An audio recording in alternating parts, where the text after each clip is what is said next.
Então hoje a gente vai começar a primeira aula do módulo 3, tá? Você está com um livro novo, uma capa nova, já uma outra edição. Alguém me empresta esse livro aí, por favor?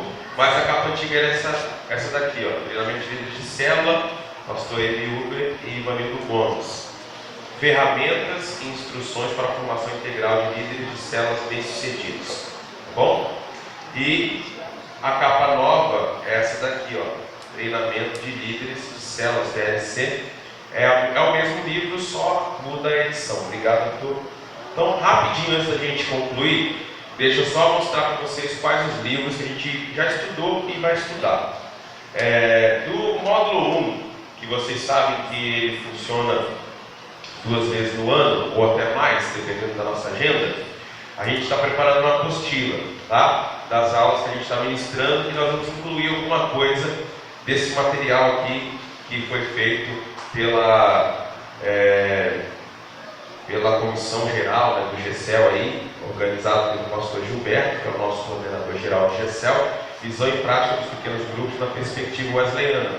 Muita coisa que a gente já faz no nosso módulo 1 aqui, do material que eu tenho ministrado para vocês, já está aqui, né, por coincidência ou não, mas eu creio que não é coincidência, porque a gente tinha estudado sobre o GECEL desde o começo do projeto da nossa igreja. Então, algumas coisas já estão na nossa apostila, no nosso material, e algumas aqui não estão, a gente vai incluir para fazer o material completo, e a gente vai trabalhando esse, tá? No módulo 2, que vocês já fizeram, a gente estudou esses 2 livros aqui, Compartilhar, que nos ensina aí 8 lições aí sobre evangelismo, como evangelizar, fazer evangelismo pessoal e evangelismo em grupo, no pequeno grupo, na célula, ok?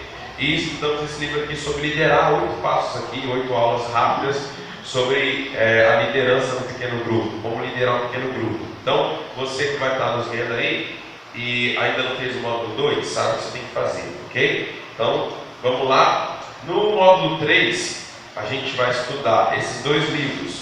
O TLC, que é o módulo que a gente vai começar hoje, e esse livro aqui, ó, Lealdade e Deslealdade, do Bispo Dag Mills. No segundo semestre, nós vamos estudar esse livro aqui sobre lealdade, sobre homens e mulheres fiéis, porque não dá para nós começarmos a pensar numa grande igreja sem líderes fiéis. Por quê? Porque senão, quando essa igreja estiver grande, ela vai se desfalecer, porque todo castelo de cartas que não está bem equilibrado, as cartas começam a cair, né? Se fosse de qualquer outra coisa, também cairia.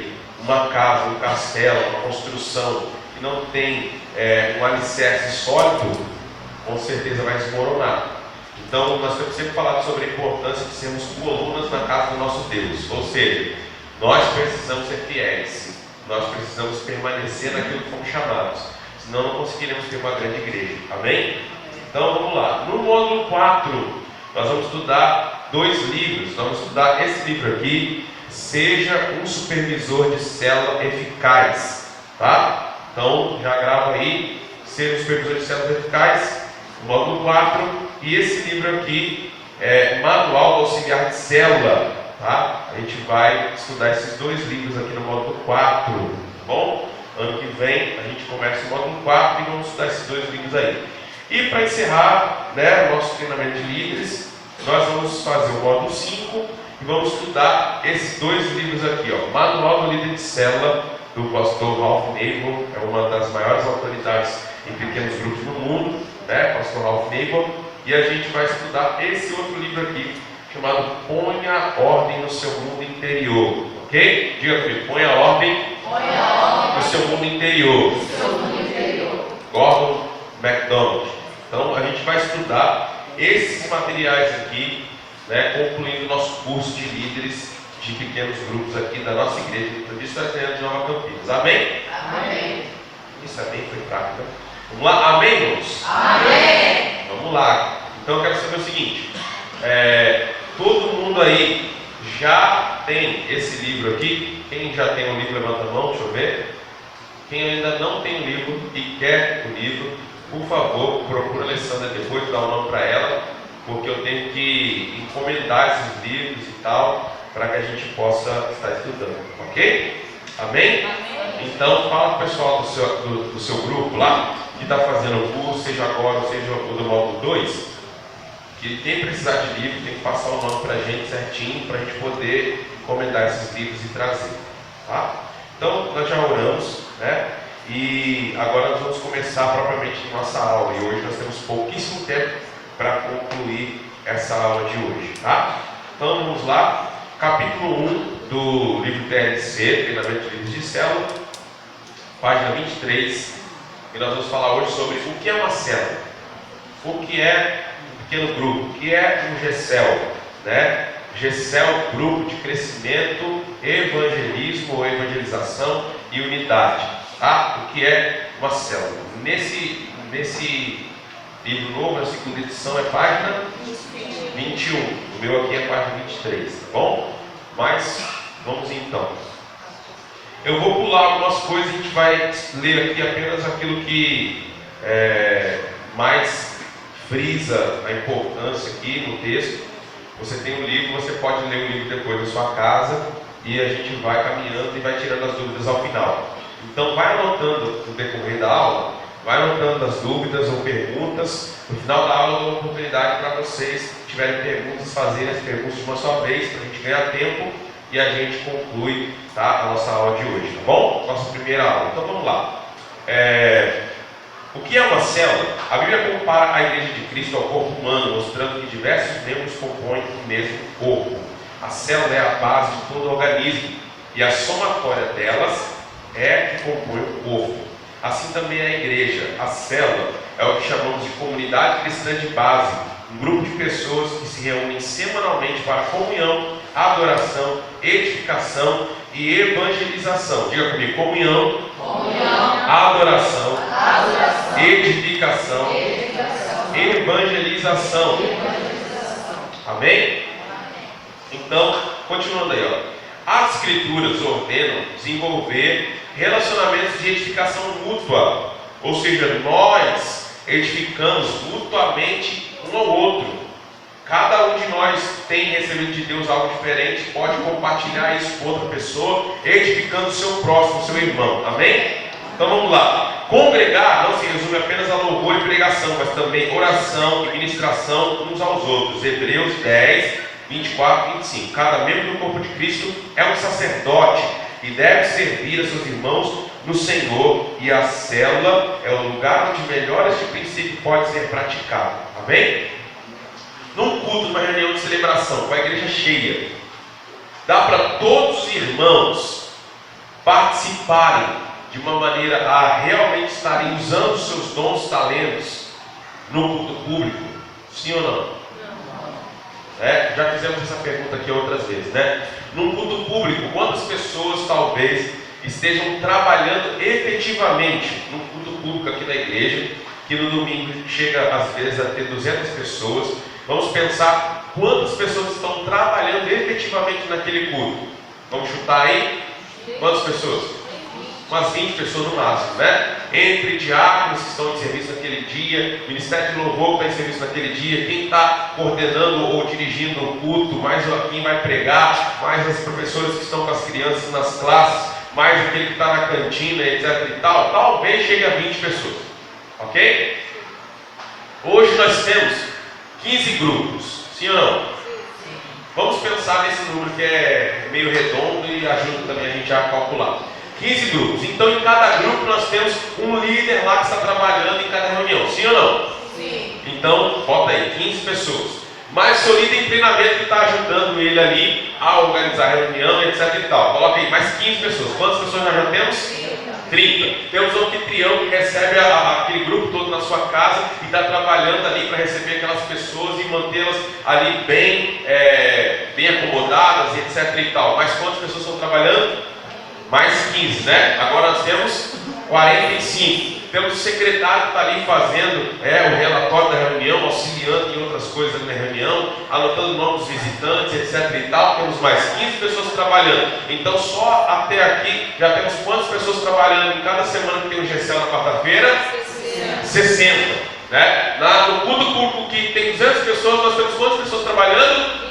20. Nós já temos hoje com 15 grupos, mais de 60 pessoas trabalhando, sim ou não? Sim. Porque lá também não tem naquele dia lá a pessoa que ora, que é responsável pela oração. Não tem lá também a pessoa que está responsável pelo quebra-gelo, que está fazendo alguma coisa. E às vezes não é nem o líder, nem o líder de treinamento, nem o secretário, nem o anfitrião. Então quer dizer, nós já temos hoje, pelo menos aí, chutando por baixo, né, de 75 a 90 pessoas trabalhando toda quarta-feira, né, fazendo alguma coisa para Deus aqui na igreja. Amém? Amém.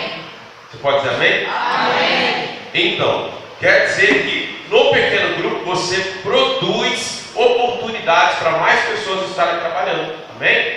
Então, continuando aí. Definição do que é um pequeno grupo, um GCL, uma célula. Uma célula é um grupo constituído de 6 a 16 pessoas.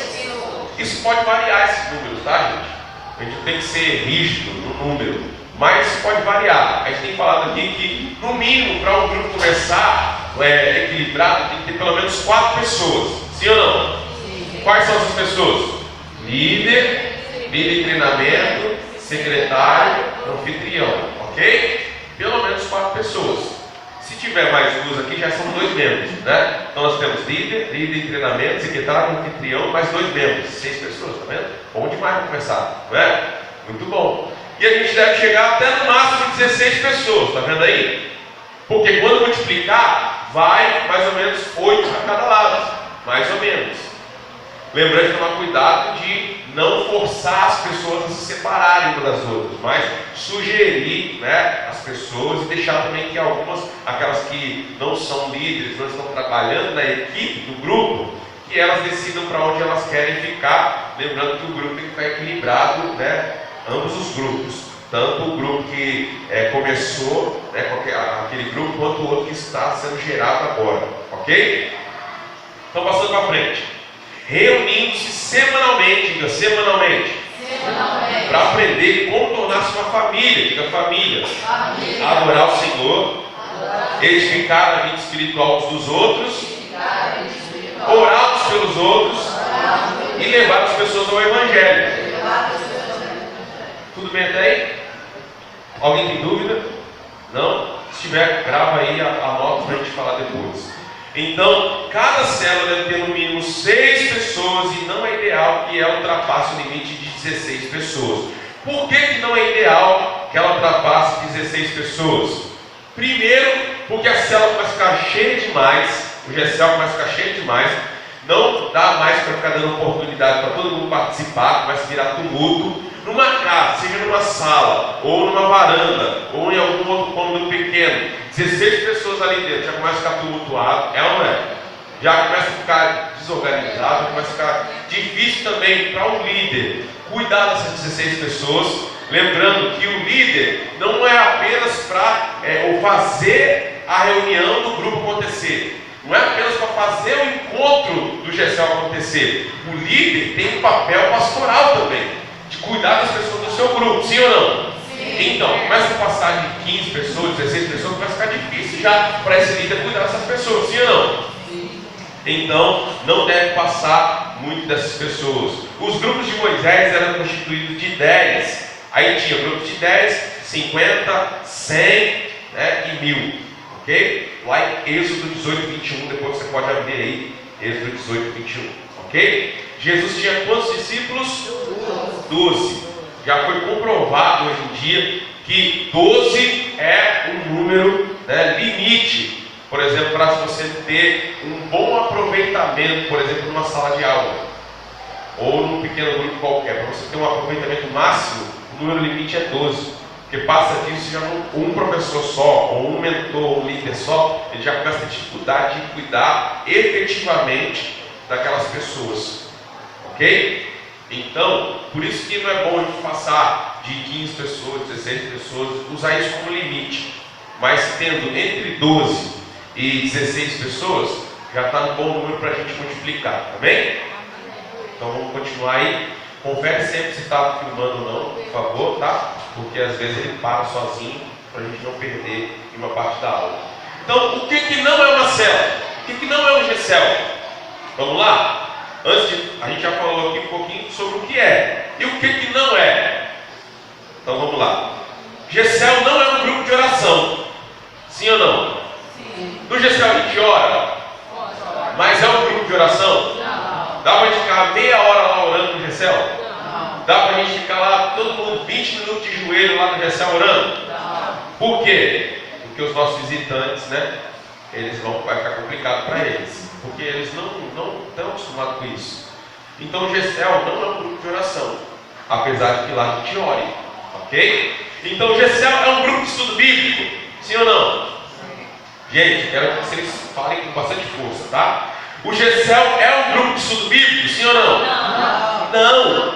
Mas lá a gente estuda a Bíblia. Sim. A gente compartilha a palavra. Sim. Né? A gente aprende da Bíblia lá. Sim. Mas lá é um grupo de estudo bíblico? Não. Não é um grupo de estudo bíblico. Não é uma aula de escola dominical. Não é. Eu não gosto. Eu tive lá, quando eu comecei o GCL na minha casa, alguns anos atrás, nós tivemos o GCL na nossa casa durante 2 anos. A gente tinha um pessoal que começou a frequentar, o pessoal da igreja, frequentou 2 ou 3 reuniões e depois pararam de frequentar. E eu comecei a convidar, reconvidar, falar com essas pessoas, mas eles não queriam ir mais. Um dia eu descobri, porque uma pessoa do grupo estava conversando com essas pessoas, e essas 2 pessoas falaram por que não estavam indo mais. Porque disseram assim, eu não vou mais lá não, porque a palavra é muito rala lá no GCL, não tem um estudo aprofundado da palavra. Então, eu não quero ir lá mais não, porque eu quero uma coisa mais profunda e tal. Aí eu te pergunto, o GCL não é um grupo de estudo bíblico. Você quer aprender algo mais profundo da palavra de Deus? Você tem 2 caminhos. Primeiro, vai para a escola dominical. Segundo, entra na casa de discipulado. Terceiro, entra na escola de líderes. Quer mais profundo ainda? Vai para o seminário Ser Forte. Temos aqui vários povos do Ser Forte para você aprender a Bíblia com profundidade. Agora, GCL não é grupo de estudo bíblico. Amém? Amém. É para eu compartilhar a palavra. Amém? Mas não é grupo de estudo bíblico. Tá combinado? Então vamos lá. Terceiro, GCL é um grupo de discipulado? Não. Olha, esse tipo de grupo procura um crescimento espiritual num ambiente fechado, exclusivista. Só os iniciados, já conhecedores da linguagem e afinados com o programa e o currículo proposto se sentem em casa. Quem não está no mesmo nível de afinação sente-se um peixe fora d'água. Então o GCL não é um grupo discipulado. Mas o discipulado acontece exatamente no GCL? Sim. Acontece. Mas é um grupo próprio para o discipulado? Não. Ok? Mas faz parte do discipulado estar no pequeno grupo. Amém? Amém. Então, continuando aí. O GCL é um grupo de cura interior? Não. Sim ou não? Não. Não é um grupo de cura interior. É um tipo de grupo esse grupo de cura interior é um tipo de grupo que usa técnicas da psicologia, por exemplo, para buscar curar as pessoas sobre seus traumas emocionais complexos e problemas de afetividade, relacionamento. Mas lá no GCL não é para isso. Sim ou não? GCL é para isso? Para cura interior? Não. Então se a pessoa chega lá e você percebe que ela precisa de um cuidado especial nesse ponto, não é no GCL que você vai fazer isso. Você vai ter que levar ela para um aconselhamento pastoral, para um cuidado mais específico. Talvez, em alguns casos, vai ter até que conduzir essa pessoa para um psicólogo, para fazer um tratamento, etc. e tal. Mas lá no GCL não é especificamente para isso. Amém? O GCL, a célula, é um grupo de apoio? Sim ou não? Grupos assim são semelhantes aos alcoólicos anônimos. As pessoas se reúnem para falar dos seus problemas, vez após vez, semana após semana, e reafirmar seus compromissos de não beber, não fumar, não cometer determinados erros. Isso é um grupo de apoio. GCL é um grupo de apoio? Não. Mas de vez em quando faz isso lá? Você apoia as pessoas, encoraja elas a não pecar, a abrir mão dos seus vícios, dos seus pecados, daquilo que está atrapalhando a caminhada cristã dele. Mas o GCL não é um grupo de apoio, ok? O GCL é um ponto de pregação? Sim ou não? Não é um ponto de pregação. Vou chegar lá no GCL, vou fazer que nem aqui. Vou botar um assim no centro, botar todo mundo sentado na minha frente, né? Eu fico de pé, o povo sentado, e vamos lá, vamos abrir a harpa agora e cantar um hino, né? Depois vamos ler o versículo da palavra de Deus. Agora nós vamos orar pelo pregador. É assim que funciona, Gessel? Não, Gessel não é ponto de pregação, nem é culto no lar. Amém? Gessel é o culto no lar? Não, o encontro do Gessel, o encontro do pequeno grupo é um culto no lar. Mas a gente faz muita coisa que se faz no culto. Mas é um culto? O formato, a liturgia do culto? Não. Mas a gente cultua lá, não cultua? Cultua. Mas não é uma liturgia de um culto. Amém?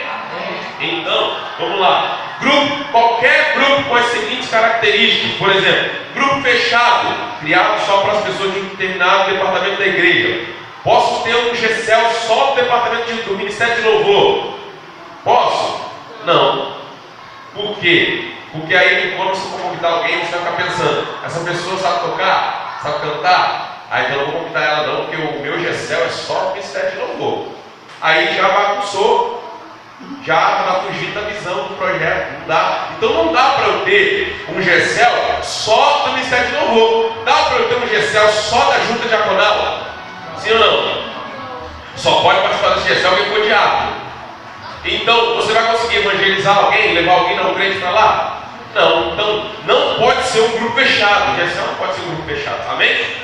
Continuando, qualquer grupo que não tenha a multiplicação como objetivo, isso não é Gessel. Se o seu Gessel não tem a multiplicação como objetivo, não é Gessel, ok? Qualquer grupo que não se submeta à liderança geral dos pequenos grupos, a liderança geral do Gessel, que é aqui no momento, o pastor Gabriel.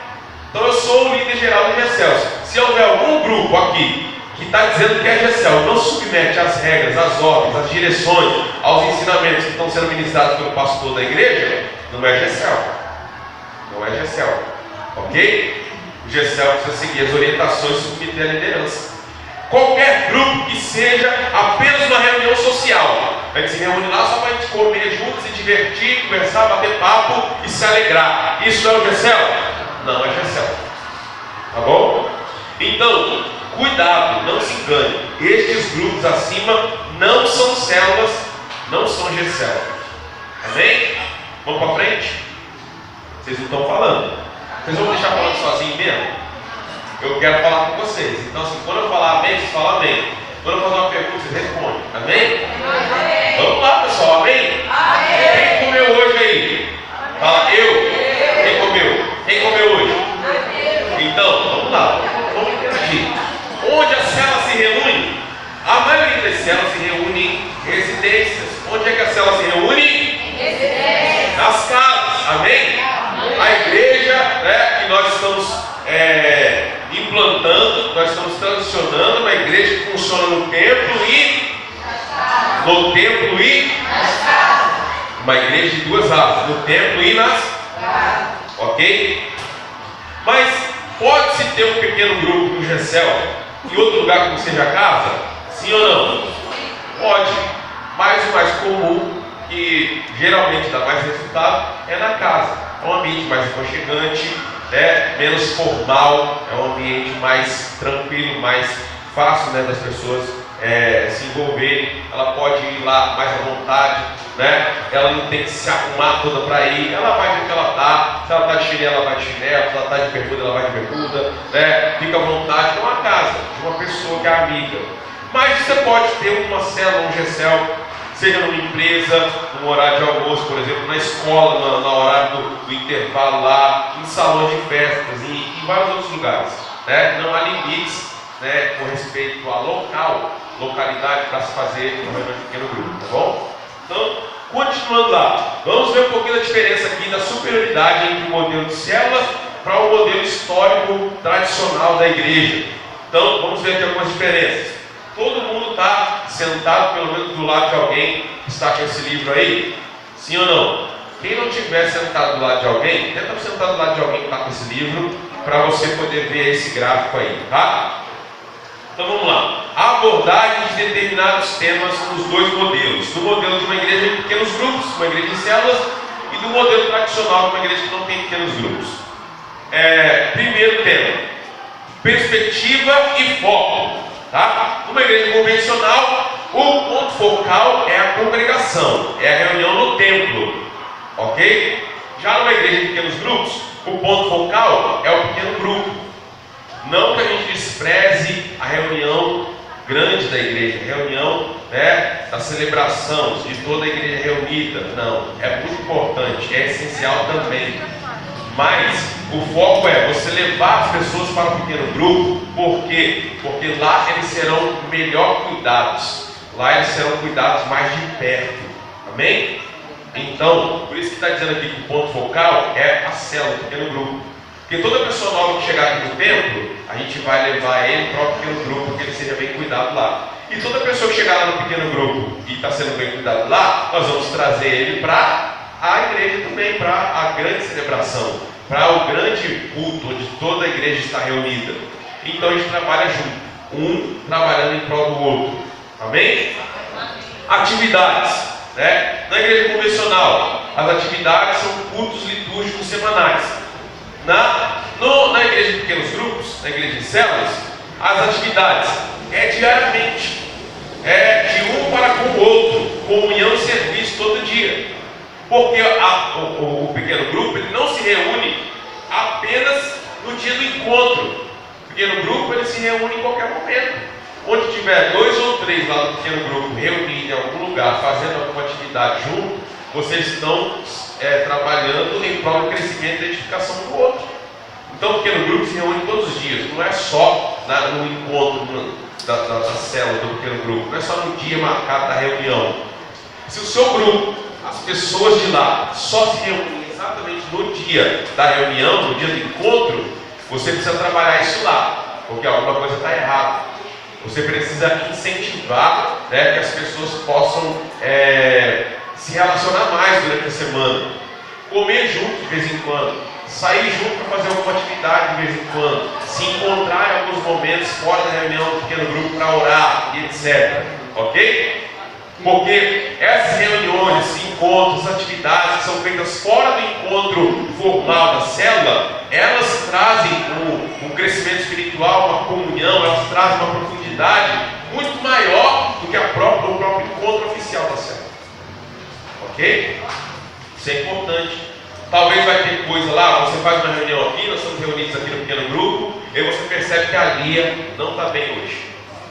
A Lia não está bem, né? Ela está chateada, ela está triste, né? Teve alguns momentos da reunião que ela ficou, né, com lágrima nos olhos, parecia que ia chorar. E aí? Você não vai ter tempo naquela reunião, naquele dia talvez, para poder tratar o caso da Lia de uma maneira mais profunda, de uma maneira com maior cuidado. Mas você pode falar com a Lia: ô Lia, né, esse é o papel do líder em treinamento. Ô Lia, estou vendo que você está um pouco chateada, batida. Será que a gente pode marcar um dia essa semana? Seja amanhã ou depois de amanhã, para a gente conversar. Queria conversar com você, te orientar, orar junto com você. E aí você marca a reunião, conversa com aquela pessoa, e você vai ter tempo exclusivo para aquela pessoa, para cuidar da Lia. Ou seja, isso precisa acontecer nos nossos pequenos grupos. Amém? Amém. Quem está entendendo? Amém. Deixa eu tomar uma água aqui um pouquinho, tá?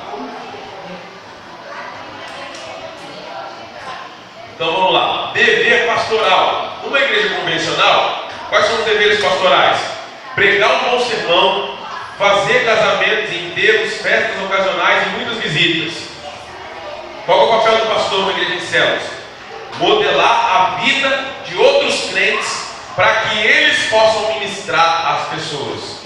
Ou seja, o papel do pastor numa igreja de pequenos grupos é capacitar e treinar todos os crentes para que eles sejam ministros do Evangelho e façam o serviço que Deus quer que eles façam. Amém? Amém. Acaba com o paradigma do pastor faz tudo, né? Então vamos lá. Numa igreja convencional, quais são as tarefas primárias dos líderes? Dirigir os programas da igreja. Os líderes vivem trabalhando para dirigir os programas, fazer as atividades, realizar as programações, os eventos. Numa igreja de pequenos grupos, os líderes trabalham para equipar cada crente, para que ele faça o trabalho do ministério. Ok? Vou perguntar de novo, ok? Ou vocês vão deixar eu falando sozinho? Então beleza. Arthur, pode ficar sentado para mim, por favor? Então vamos lá. Expectativa dos membros de uma igreja convencional. A expectativa que a igreja convencional tem dos seus membros é, por exemplo, frequência. Ele venha nos cultos. Né? Numa igreja convencional, você, entre aspas, você quer que as pessoas venham nos cultos, você quer medir a espiritualidade das pessoas, se ele é um bom crente ou não, pela quantidade de cultos e reuniões que ele vem. É a frequência, é a contribuição, se ele é dizimista, se ele não é dizimista, é o trabalhar nas programações, ele está trabalhando nas atividades da igreja ou não? Se não, então está ruim esse crente. Numa igreja em pequenos grupos, qual que é a expectativa que a gente tem para os membros da igreja? É que eles ministrem uns aos outros. Diga comigo, ministrem uns aos outros. Ministrem uns aos outros. A expectativa da igreja em pequenos grupos é que cada cristão ministre na vida do outro. O dom que ele recebeu de Deus, ele vai ministrar e abençoar a vida do seu irmão. Né? A expectativa é que ele tenha desprendimento para servir e ajudar. Ou seja, o sacerdócio de todos os crentes. Que ele possa exercer esse sacerdócio. Ok? Vamos lá. Comprometimento. Qual é o comprometimento de uma igreja convencional? Aumentar a instituição e fazer com que todas as pessoas sejam uniformes, tornar as pessoas o mais iguais possíveis. Parece que a gente quer botar todo mundo na mesma forma, né? Numa igreja de pequenos grupos, qual é o comprometimento? Promover o crescimento do reino de Deus, a unidade, a vida no corpo de Cristo. Esse é o comprometimento. Tamanho dos grupos. Numa igreja convencional, os grupos são grandes. Departamento de jovens, aquela multidão. Departamento de adolescentes, aquela multidão. Departamento de adultos, a maior multidão da igreja, geralmente. Departamento de crianças, aquela criançada. Os grupos são grandes, genéricos, impessoais. Já numa igreja de pequenos grupos, os grupos são menores, para que a gente possa cuidar melhor das pessoas. É uma comunidade cristã básica, grupos pequenos. Sistema de suporte, né? Numa igreja convencional, tem algum problema? Procura o pastor, ele resolve tudo. Numa igreja de pequenos grupos, os membros e líderes das células edificam uns aos outros e eles resolvem problemas. Amém? Amém. Numa igreja convencional, né? Participação dos membros. Pesquisas mostram que 10 a 15% dos membros fazem todo o trabalho e 25% dos membros são dizimistas. Já numa igreja de pequenos grupos, pesquisas revelam que 95% dos membros estão ministrando. Ou seja, estão trabalhando. Foi isso que a gente falou agora há pouco aqui, né? Vai chegar uma hora em que toda a igreja vai estar envolvida em pequenos grupos e mais de 90% deles vão estar trabalhando e exercendo o seu dom, o seu talento. E 100% das pessoas numa igreja de pequenos grupos, as pesquisas revelam que são dizimistas. Amém? Amém. Amém, irmãos? Amém. Vamos lá, vamos animar isso aí. Relacionamentos. Possibilidade remota de relacionamentos. Numa igreja que se vê só no culto público, cheio de gente, dá para a gente ter relacionamentos mais íntimos? Dá para a gente ter relacionamentos mais profundos? Você fica na expectativa de fazer um novo amigo amanhã, no próximo culto? Sim ou não? Não. Mas numa igreja em pequenos grupos, os relacionamentos são íntimos, ajudando uns aos outros, o discipulado funcionando na prática, como estilo de vida. A gente tem falado aqui, né? Vida na vida, fala comigo. Vida na vida. O que é o discipulado? Vida na vida. É isso aí, ok? Palavra-chave: vá e pregue o evangelho e traga pessoas. Essas são as palavras-chave da igreja que tem no estilo convencional. Numa igreja de pequenos grupos, venha e cresça conosco. Então vai e faça discípulos. Então numa igreja convencional, vá e ganhe pessoas que sejam membros da igreja. Numa igreja de pequenos grupos, venha, viva conosco, cresça conosco, se torne um discípulo e gere mais discípulos. Ok? Nós não queremos mais membros, nós queremos mais discípulos. Né? Como é que funciona o discipulado? Né? Na igreja convencional, classes, anotações, pouca modelagem, valores não são compartilhados e muitas informações. Numa igreja de pequeno grupo, né? O discipulado funciona da boca para o ouvido. É você falando perto da outra pessoa. É o líder conversando com o seu líder de treinamento.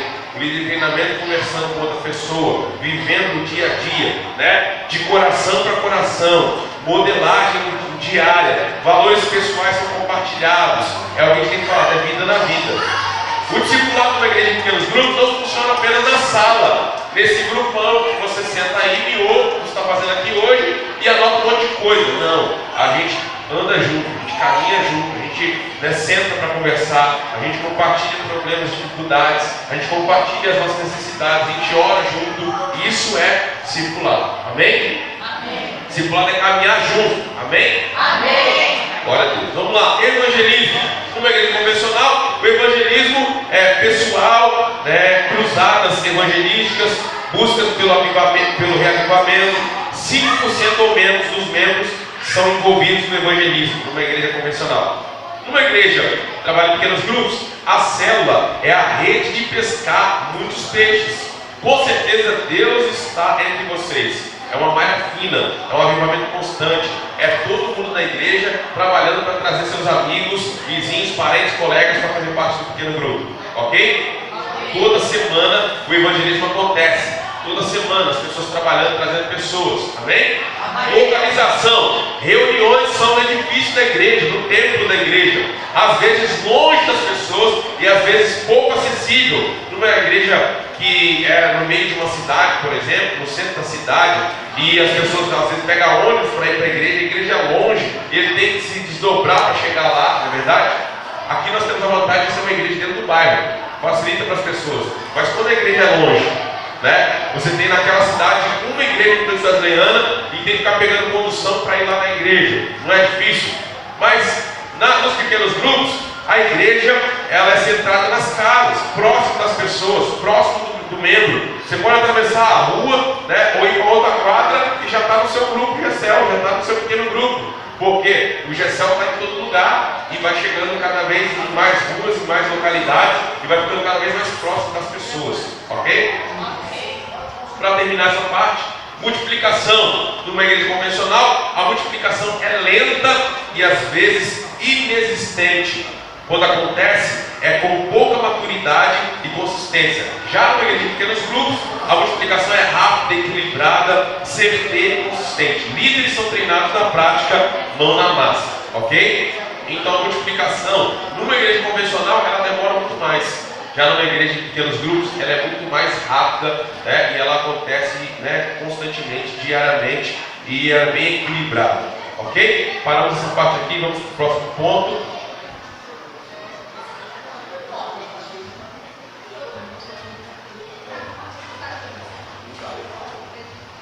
Vamos aí para as bases bíblicas para as células. Bases bíblicas para as células.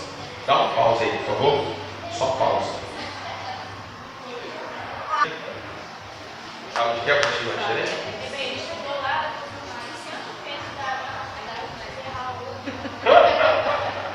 Então vamos lá. Vai estar soltou já? Bases bíblicas para as células. Vamos lá. Em primeiro lugar, o próprio Deus é uma célula. Por quê? Porque Deus é 3 em 1, né? Então ele já é uma célula. Gênesis 1, no princípio criou Elohim os céus e a terra. Elohim é uma palavra hebraica que consistentemente é usada para Deus nos 16 primeiros capítulos de Gênesis, que é na verdade um plural, significando mais de uma pessoa. Então Deus é uma célula, um pequeno grupo. Ok? As células do ministério de Jesus. Jesus ensinava no lar, nas sinagogas, às vezes no templo, e muitas vezes ao ar livre, mas uma parte significativa do seu trabalho e ensinos aconteceu nos lares, nas casas, com um grupo pequeno de pessoas. Por exemplo, a explicação de Jesus para as parábolas do reino era dada para um pequeno grupo de discípulos, Mateus 13:36. Ele estava na casa de Pedro, quando curou a sua sogra, Mateus 8:14. Ele estava ensinando uma casa, quando curou o paralítico, em Marcos 2:1. Ele visitava a casa das pessoas para curar os doentes, Mateus 8:14. Entrava nas casas para ressuscitar os mortos, Marcos 5:38-42. Paravam para conversar durante uma refeição e aconselhar que eles queriam segui-lo, Lucas 7:36. Pode desligar, por favor, esse vídeo para mim também? Tá? Tem que fazer o possível. Entrava nos lares para evangelizar, fala da salvação da casa de Zaqueu, por exemplo, Lucas 19. Entrava nos lares para discipular aqueles que criam nele, Marta e Maria, Lucas 10:38. Quando ele enviou os 12, Mateus 10 e Marcos 6, e mais tarde, quando ele enviou os 72 para ministrar, em Lucas 10, ele os enviou para as casas. Ó, você vai chegar lá, vai bater na casa, vai ficar lá na casa da pessoa, vai ficar ministrando naquela cidade. Se ele não quiser te ouvir, não quiser te receber, sacode até a poeira do seu pé. Não foi isso? Mandou eles para as casas, ok? Mesmo dentro daquele grupo, Jesus tinha um grupo ainda menor, de 3 discípulos. Quem era? Quem eram os 3 discípulos mais chegados de Jesus? Pedro, Tiago e João. Que eram parte de um relacionamento mais chegado, Mateus 17, 1 e 26, 37. Os ensinos de Jesus foram dados de uma forma mais completa a esse grupo de 12, e as revelações mais profundas ainda a esse grupo de 3. Os 12 receberam dele bem mais do que qualquer outra plateia. Eles ficaram encarregados, portanto, de passar adiante todas as coisas que Jesus ordenou. Quando Jesus morre, ressuscita, né, e ele vai para a glória, quem é que assume no primeiro momento ali a liderança da igreja? Quem? Pedro. Está vendo? Porque ele fazia parte do grupo mais íntimo de Jesus e recebeu a maior parte dos ensinamentos mais profundos, e ele assume ali. Em Atos 2 você vê ali Pedro assumindo a liderança naquele momento e Deus usando ele para levar muitas pessoas à salvação. Então nós precisamos trabalhar melhor essa questão do discipulado pessoal, discipulado mais de perto. Amém, irmãos? Amém. Amém ou não amém? Amém. Você, líder, gaste mais tempo com o seu líder em treinamento. Amém? Gaste mais tempo com o seu secretário, gaste mais tempo com o seu anfitrião, trabalhe melhor na vida dele, na espiritualidade dele, converse mais com ele, caminhe mais com ele. Para quê? Para que ele possa fazer as mesmas coisas que você faz, para que ele seja capacitado de igual maneira que você é. Amém? Amém.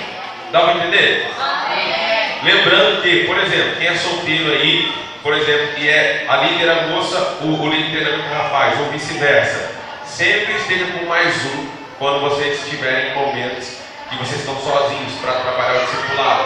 Por quê? Porque é melhor a gente não dar brecha, né? A gente precisa vigiar, né? Então, melhor é vigiar do que a gente ficar aí com o brecha do inimigo, né? Bases bíblico-apostólicas para as células na igreja. Eu não sei se consigo terminar tudo isso hoje, porque o negócio aqui está, né? Então a gente talvez vai ter que parar. Mas eu vou parar aqui, ó, nessa base bíblica apostólica para as células da igreja, tá bom? Depois a gente vai começar na próxima aula, funções gerais das células. Tudo bem? Então vamos lá, bases bíblico apostólicas para as células da igreja. Jesus escolheu pessoas simples e comuns para seus discípulos. Ele se preocupou mais com a disponibilidade do que com a habilidade. Jesus escolheu pessoas hábeis para ser seus discípulos, sim ou não? Ele escolheu pessoas disponíveis. Ele escolheu pessoas que estavam dispostas a abrir mão de tudo, né? Para seguir Jesus, não foi isso? Quando Pedro, Tiago e João estão lá pescando, né? Jesus fala para eles assim: olha, vem e segue. O que eles fizeram? Deixando suas redes, seguiram Jesus. Não é isso que diz a palavra? Ou seja, Jesus procurou pessoas disponíveis, dispostas, falaram assim: eu quero ter tempo do Senhor, eu quero fazer a obra de Deus. Então Jesus não procura ainda hoje pessoas que já estejam prontas, cheias de habilidade, cheias de talento, que sabem fazer tudo. Não, Jesus procura pessoas disponíveis, pessoas que estão, né, querendo ter tempo para Ele, escolhendo ter tempo para Ele, escolhendo ser usados por Ele. E Ele vai capacitar essas pessoas para que elas possam ser hábeis o suficiente para fazer a obra. Amém? Amém. A igreja primitiva se reunia em pequenos grupos. Então vamos lá. Atos 2, 46 a 47 diz que eles viviam, né, no templo e nas casas. E nas casas eles comiam juntos. Pequenos grupos nas casas, ok? Atos 5, 42, todos os dias no templo e de casa em casa a igreja vivia, a igreja caminhava. Romanos 16, versículo 3 a 5. Saudai a Priscila e a Áquila, e saudai também a igreja que está na casa deles. Ou seja, havia uma igreja, uma pequena igreja, um pequeno grupo na casa de Priscila e Áquila. Você pode dizer um amém? Amém. Essa amém está fraca. Você pode dizer amém? Amém. Vamos lá, 1 Timóteo 3,15. O que diz lá? Para que, no caso de eu tardar, saibas como se deve proceder na casa de Deus, a qual é a igreja do Deus vivo, coluna e esteio da verdade. Essa casa de Deus aqui, lá em Timóteo, não é um templo, é uma casa de alguém, é um lugar onde eles se reuniam para cultuar o Senhor. Lá em Romanos 16, 1 e 2, lembre que o primeiro templo cristão foi construído lá em 300 e pouco depois de Cristo, no século 4. Então não havia templos cristãos aqui nessa época. Romanos 16, 1 e 2. Recomendo-vos a nossa irmã Febe, que está servindo a igreja de Sincreia. E onde será que se reunia essa igreja de Sincreia? Na casa de alguém? Ok? Então vamos lá. Romanos 16, 3 a 5. Saudai Priscila e Áquila, a igreja que se reúne na casa deles. Mais uma vez, saudai meu querido Epêneto, primícias da Ásia para Cristo. Romanos 16, 6. Saudai Maria, que muito trabalhou por vós. Romanos 16, 7 a 9. Saudai Andrônico e Júnias. Saudai Amplíato, meu dileto amigo no Senhor. Saudai Urbano, que é nosso cooperador em Cristo, e também meu amado Estaques. Romanos 16, 10. Saudai Apeles, aprovado em Cristo. Saudai da casa de Aristóbulo. Por que casa de Aristóbulo? Porque aquela igreja se reunia na casa desse tal Aristóbulo. Romanos 16, 11. Saudai meu parente Herodião. Saudai os da casa de Narciso. Por que os da casa de Narciso? Porque lá tinha uma igreja na casa dele. Romanos 16, 12 e 13. Saudai Trifena e Trifosa, as quais, é um bom nome para você colocar nas suas filhas, né? Trifena e Trifosa, aos quais trabalhavam no Senhor. Saudai a estimada Pérside, que muito trabalhou no Senhor. Saudai Rufo, eleito no Senhor, igualmente a sua mãe, que também tem sido mãe para mim. Romanos 16, 14. Saudai Assíncrito, Flegonte, Hermes, Pátroclas, Hermas, os irmãos que se reúnem com eles. Olha só, os pequenos grupos aqui. Saudai Filólogo, outro nome bonito para colocar no seu filho aí. Saudai Filólogo, né? Júlia, Nereu e sua irmã Olimpas. Aí, ó, bota aí o nome da sua filha quando ela nascer, Olimpas. E todos os santos que se reúnem com eles. Ou seja, várias igrejas aqui reunidas nas casas desse povo. Romanos 16, 16. Saudai-vos uns aos outros com o ósculo santo. E todas as igrejas de Cristo vos saúdam. E essas igrejas eram onde, irmãos? Nas casas. 1 Coríntios 16, 19. As igrejas da Ásia vos saúdam. No Senhor, muito vos saúdam Áquila e Priscila. E bem assim a igreja está na casa deles. Colossenses 4, 15. Saudai os irmãos de Laodiceia e Ninfa, e a igreja que ela hospeda